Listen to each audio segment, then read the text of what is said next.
Well, I'm really Thank excited to you. be part of this panel.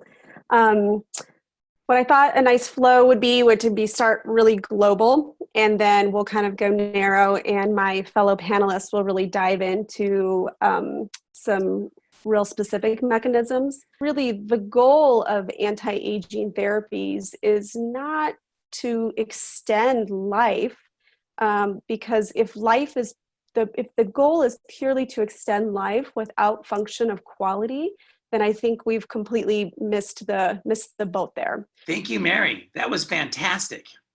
So I guess one of the questions that we have, especially as it pertains to longevity, is why, if kind of on some Darwinian sort of a sense, the idea is that we are alive to spread our genes to the next generation, then why should we have any kind of longevity? Why shouldn't we live to the point of reproduction and just be done?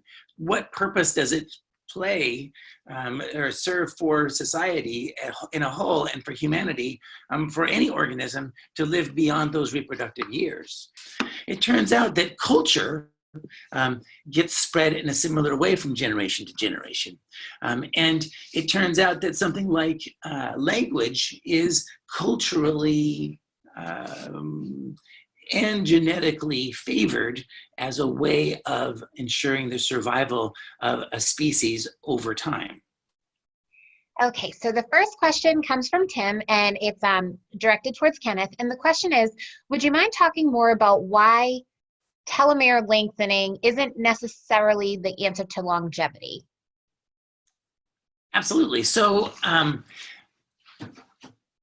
because the length of a telomere is a symptom of replication of cells. That is to say that the telomere length of a 3-year-old is way different than the telomere length of a 60-year-old, for example, just because there have been so many more generations of replication from that genetic material.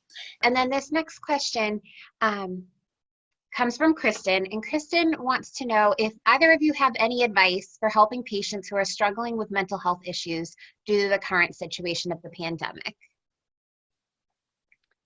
Yes. So I think it's important to understand that individuals who already have a high tone for anxiety and depression tend to already feel or self-isolate themselves prior to the pandemic. And as this pandemic set in and there was a lot more isolation, that those individuals are suffering a lot more.